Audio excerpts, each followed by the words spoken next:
Bonsoir, soyez les bienvenus dans Puck and Goal, les highlights. C'était la 10e journée de National League ce soir et il y avait 6 matchs au programme. De quoi vous résumer quand même pas mal d'émotions, de rebondissements, des fois des mauvaises charges aussi, des jolis buts.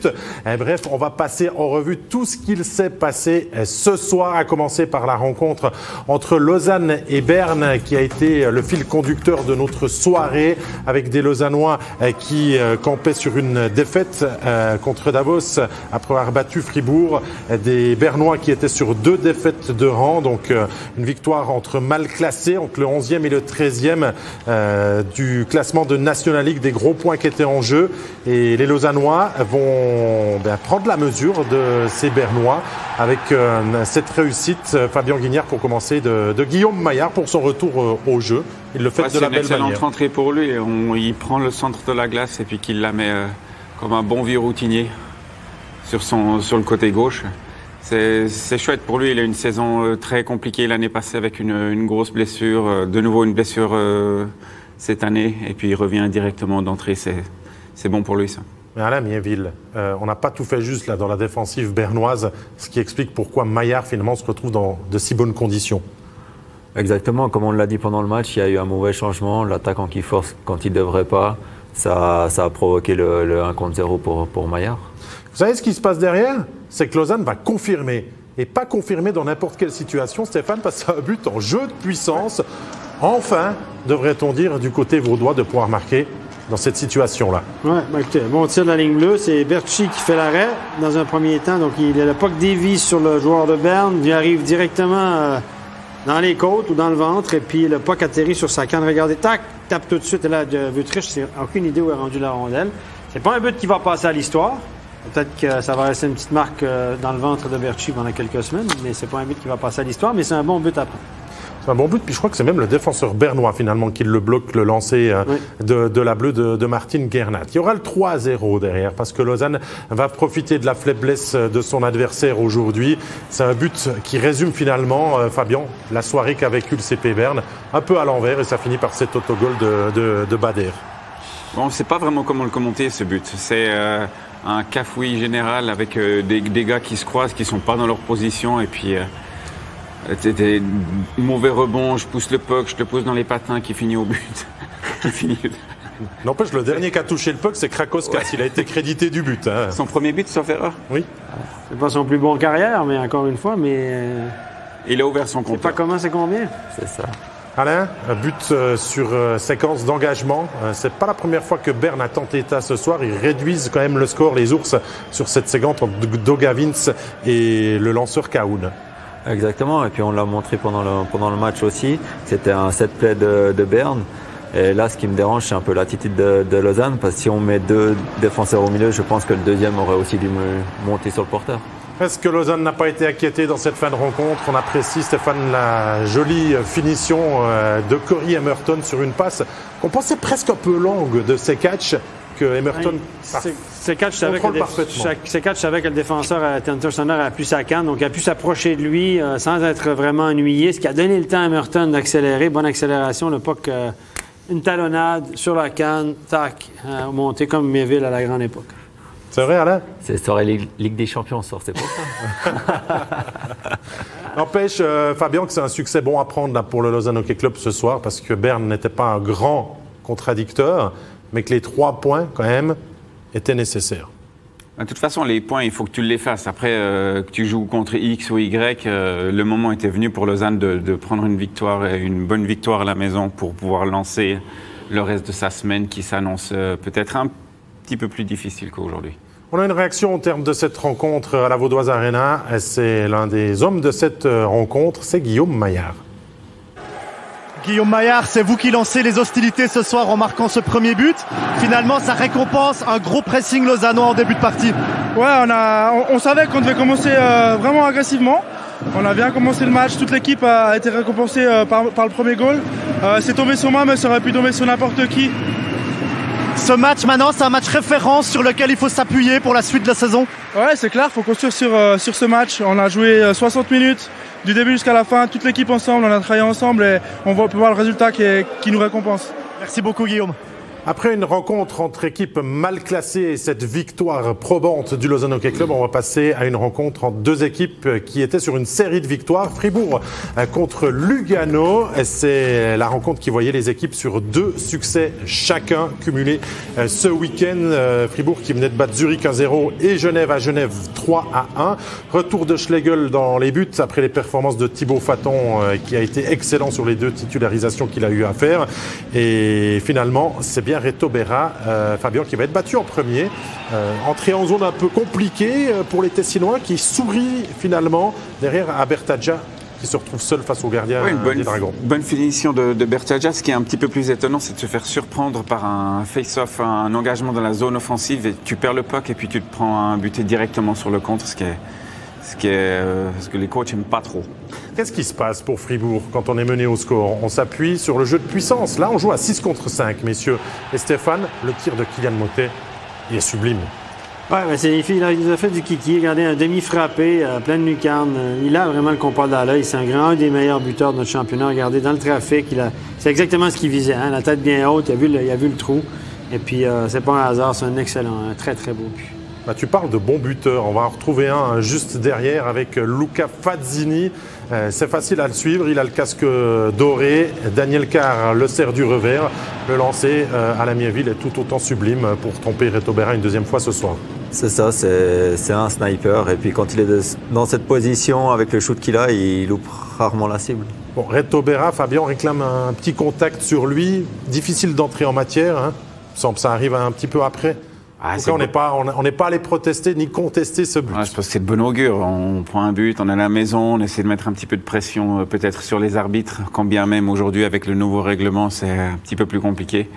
Mais j'aurais aimé ça voir la séquence depuis le haut, parce que ça, on voit que des fois depuis le haut, il y a le patin d'Arcobello qui semble pas assez proche de Berra. Non, je pense pas qu'il y ait obstruction sur le gardien, mais des fois, quand tu la regardes depuis en haut, tu dis peut-être quelque chose à dire. Stéphane, je pense que tu vas nous faire la théorie de l'angle, de la caméra, de la vue. Oui, je vais sortir le compas et tout.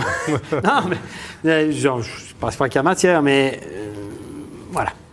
Bon, qu'est-ce qui se passe derrière? C'est que Fribourg va égaliser encore en jeu de puissance, cette fois-ci à 5 contre 4, dans un powerplay qui courait depuis 40 secondes. Di Domenico a fait tout le travail, on va dire, à la Mieville sur cette séquence. Il a été celui qui a amené la faute, il a été celui qui a fait la passe pour le doublé de Kylian Motet. Exactement, c'est une passe il a essayé de la faire, puis derrière, il n'était pas sûr que ça arrive. Le joueur de Lugano, il a failli la reprendre, et puis Kiki, il la met là où il veut la mettre aussi. Il a dévié, je pense, sur la canne du défenseur. Okay. Et Fribourg qui va aller gagner ce match. Regardez le but astucieux de Valzer, là, depuis le côté, qui a tout loisir, Stéphane, de repiquer vers le devant du but pour aller placer ce palais filet opposé. C'est le but de la victoire 3-2 pour Fribourg. Valzer qui a eu l'air d'un marqueur sur la séquence, vous vous rendez compte? Regardez, il revient devant la but, tel un fin marqueur. Il glisse le puck en dessous du bras de Schlegel. Et c'est un but important. Voyez la réaction de Chris. Il avait demandé son temps mort juste derrière. Ça ne lui avait pas plu. Il sentait peut-être que le match commençait à lui échapper. Mais il reste que Fabien, Lugano n'a pas trouvé le moyen d'égaliser derrière. Non, jusqu'au bout, ils ont essayé. Mais je pense que c'est une grosse performance de Fribourg. C'est 2 équipes qui se tiennent là pour ce début de saison, à distance. Puis Fribourg qui engrange des points contre une bonne équipe, une bonne équipe dans ce début de championnat de Lugano. Donc je pense qu'après se faire quelques défaites, si je ne me trompe pas. Il y en avait 4, Fabien, exactement. On signe un 3e succès consécutif, voilà, maintenant. Ouais, ça fait du bien pour Fribourg. J'étais au match samedi, c'était vraiment une grosse performance. Ce soir, ils refont la même chose, donc c'est bon signe pour la suite. Le joueur le plus utilisé, messieurs, Dave Suter ce soir, 25 minutes 30. Il a joué plus que Desharnais, Gunderson et compagnie de loin. Il a joué 4 minutes en infériorité numérique, notre ami Suter. Donc, il a signé un gros contrat. Il faut le faire jouer maintenant. Il faut le rentabiliser, on est d'accord. Et son début de saison fonctionne plutôt bien, donc il a confiance en son entraîneur. D'ailleurs, un autre défenseur est venu à notre micro à l'issue de cette rencontre, c'est Benjamin Chavaya. Benjamin Chavaya, une victoire importante de Fribourg, la 3e de rang. À quel moment ça s'est dessiné pour vous? Je crois qu'en 3e période, on montre qu'on est encore là. On pousse jusqu'à la fin et puis on a réussi à faire la différence pendant les 20 dernières minutes et puis on montre qu'on maintenant, dorénavant, on arrive à jouer 60 minutes, on panique pas et puis on arrive à continuer à se créer des occasions, à bien rester solide défensivement, discipliné, et puis voilà, ce soir ça a marché. On a senti 40 minutes assez difficiles avant d'attaquer le troisième tiers. Qu'est-ce qui s'est passé dans le vestiaire entre le deuxième et le troisième tiers? Ouais, écoutez, je crois que c'était pas mauvais. On avait quand même des occasions. Il n'y a pas énormément de shoots des deux côtés, je crois, ce soir. Mais voilà, on savait qu'on était capable de continuer sur la voie du week-end passé. Et puis voilà, on a repris confiance avec ça. Puis il faut vraiment enchaîner avec la même attitude chaque soir. Merci bien. Attitude positive pour Fribourg-Gotteron, croire en ses chances chaque soir et ça repart de plus belle. Rapperswil-Ajoie, c'est une rencontre avec des joueurs de Rapperswil qui campent sur 4 victoires consécutives et du côté de Ajoie, il y a le retour de cet homme, Jérôme Leduc, le défenseur étranger québécois qui a manqué les 4 derniers matchs, qui va faire un retour remarqué, vous allez le voir ce soir. Du coup, Niffler dans les buts, Gary Sheehan concentré dès le début, ça va pas manquer, premier powerplay et les Saint-Gallois à la Mieville qui vont aller marquer avec Albrecht devant le filet. Ça a bien circulé le puck et Albrecht n'a qu'à finalement le pousser au fond, on peut le dire comme ça, avec le rebond accordé par Wolf.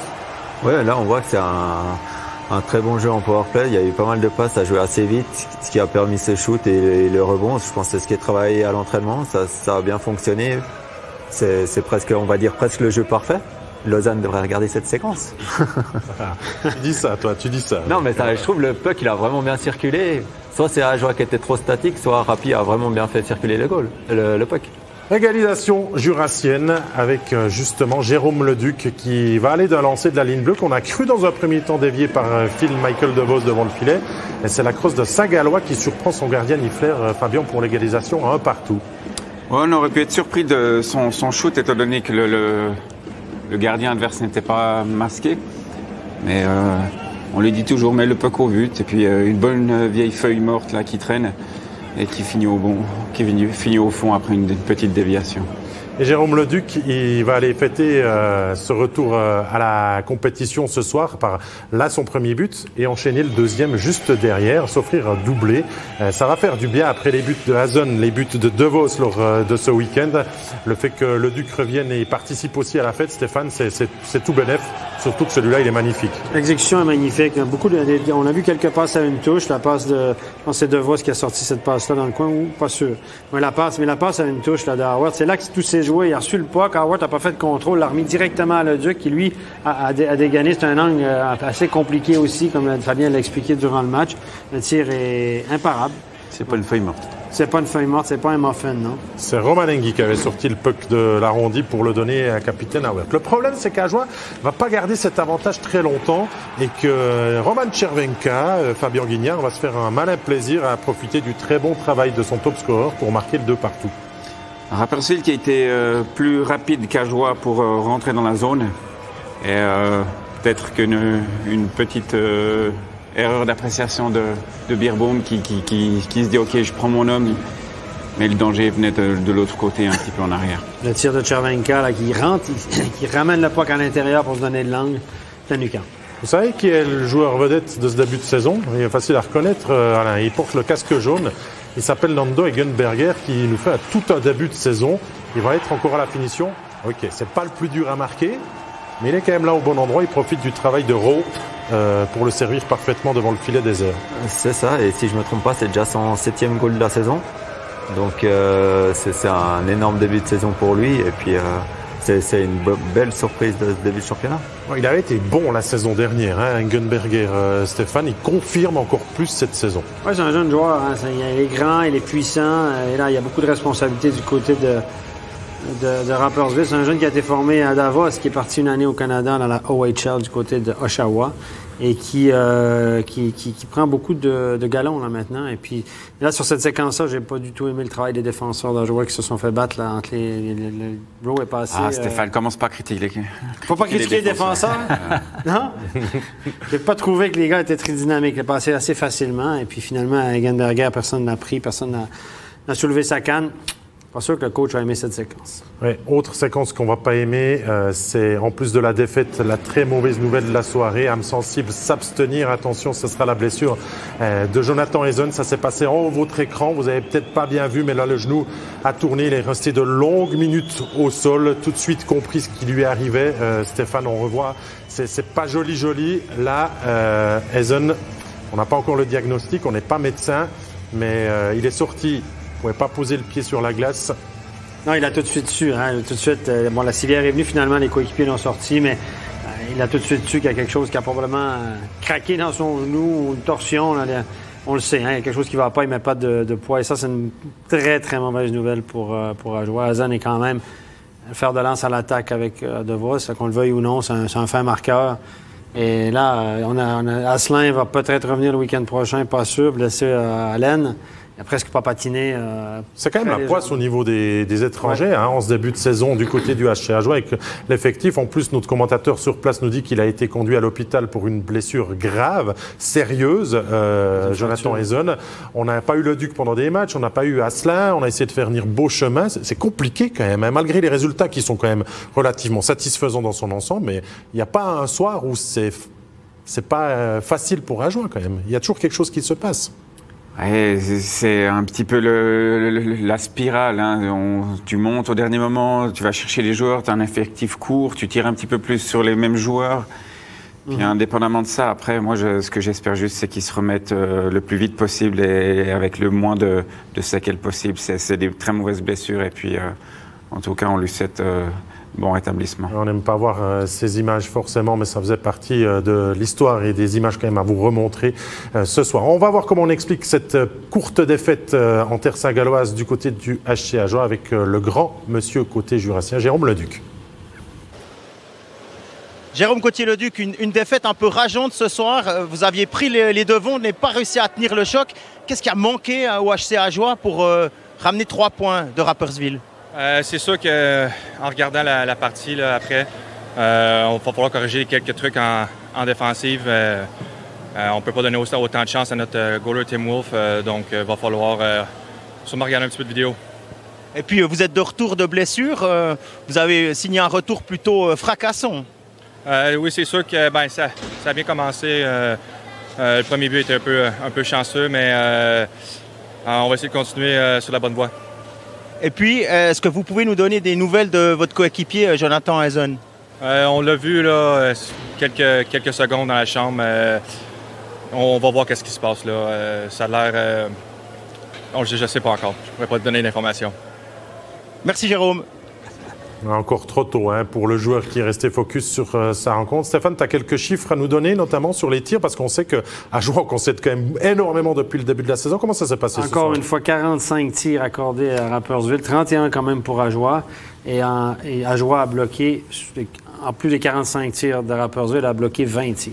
Donc c'est beaucoup de temps de possession accordé à l'autre équipe.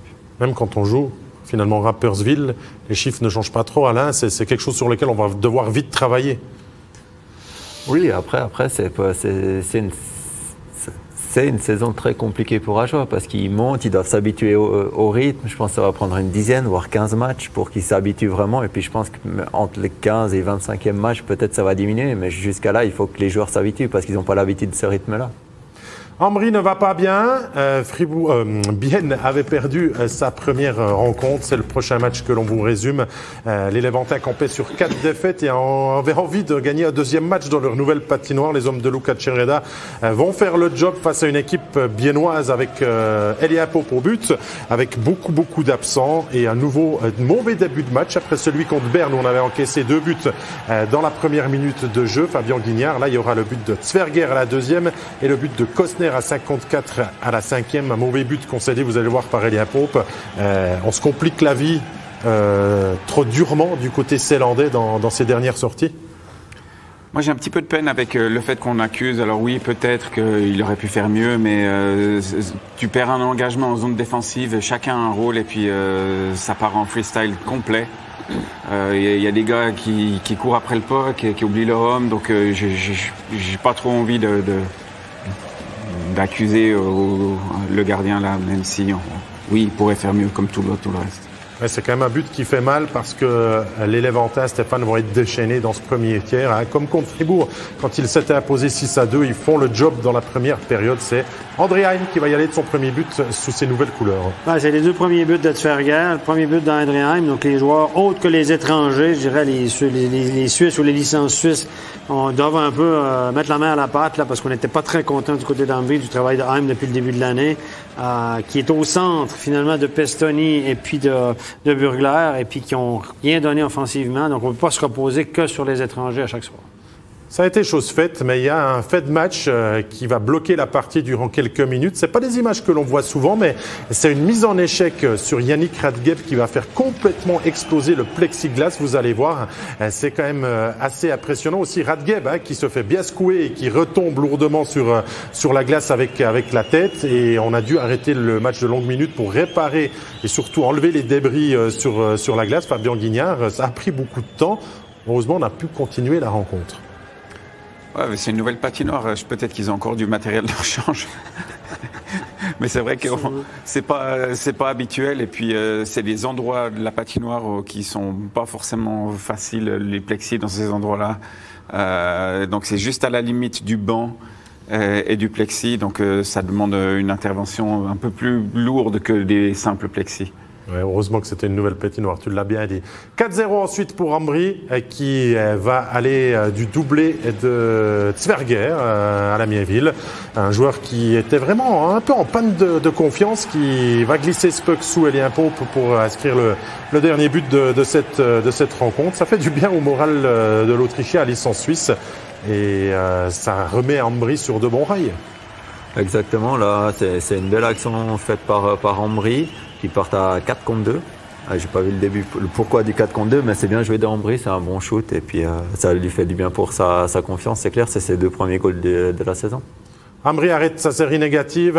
Ses 4 défaites sont maintenant avec ce succès.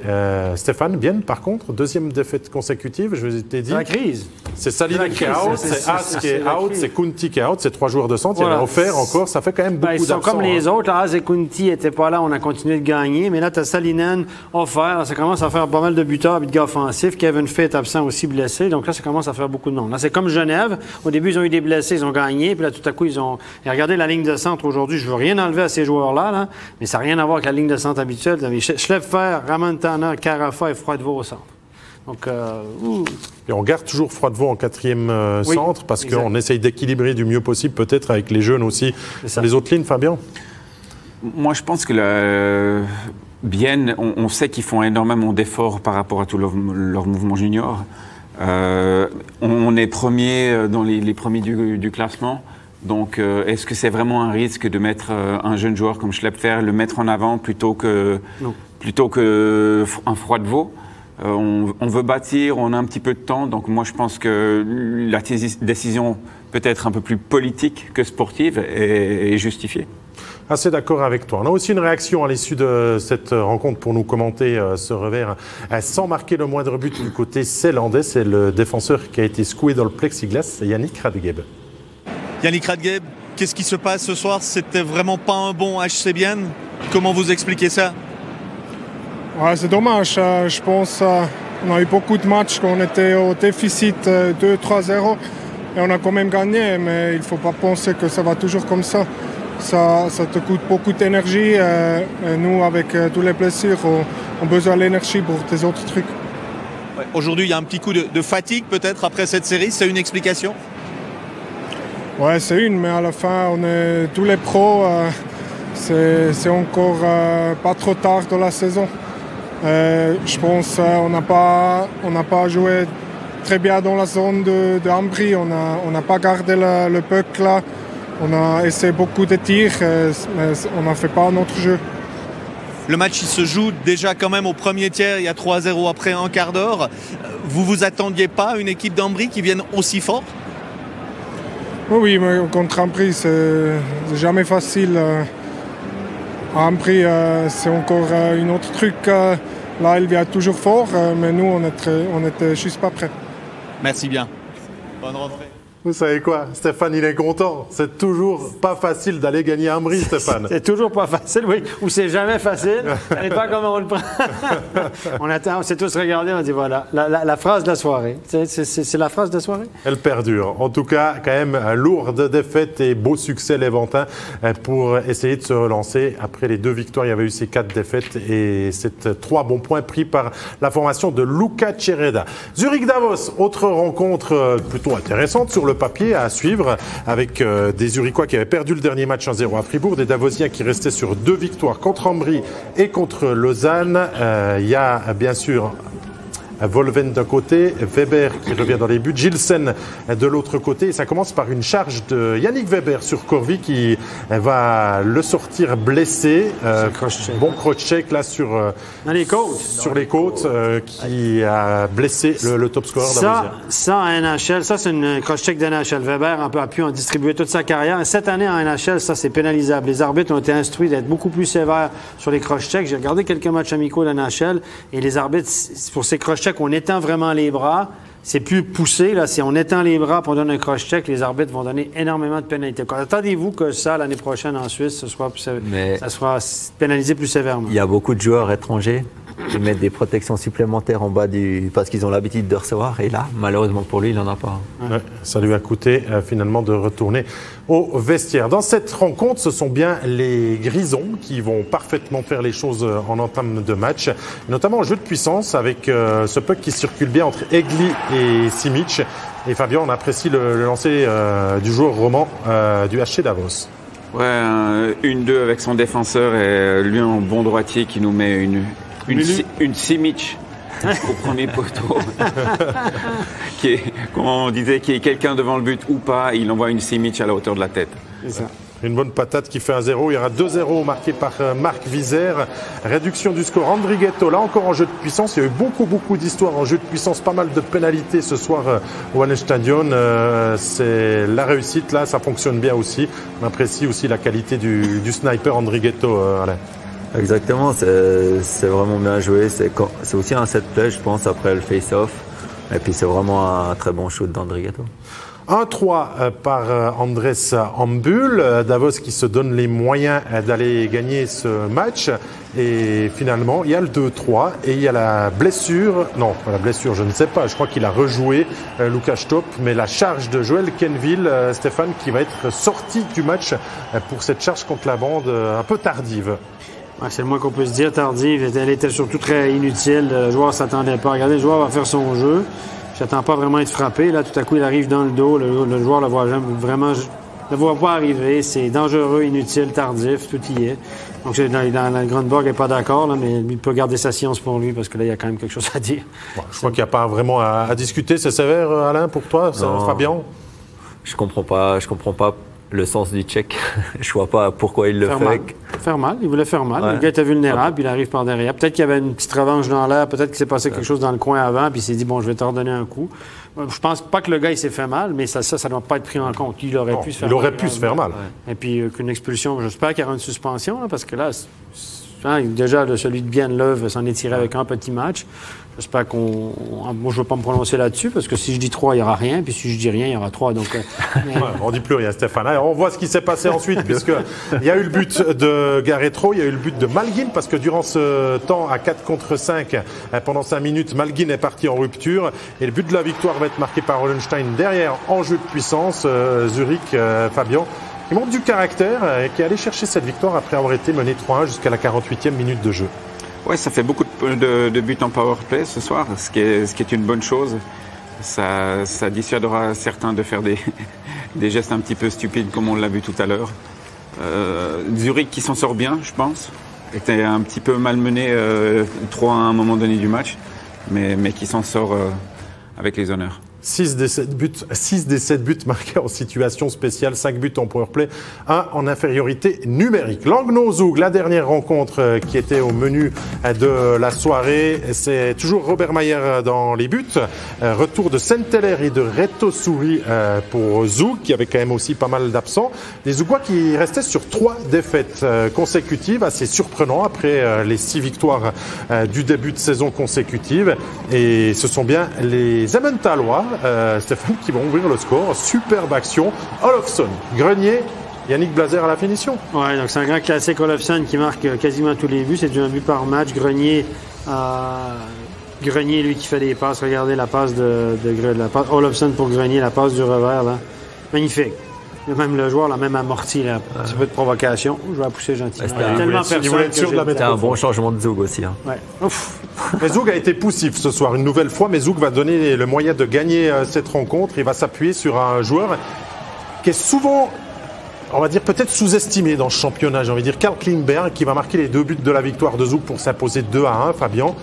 C'est cet homme qui travaille sans cesse, mais qui est aussi un excellent buteur. Il le prouve avec ses 2 réussites. Sous-estimé, je pense que c'est un petit peu dur. On l'a vu quand même depuis plusieurs années.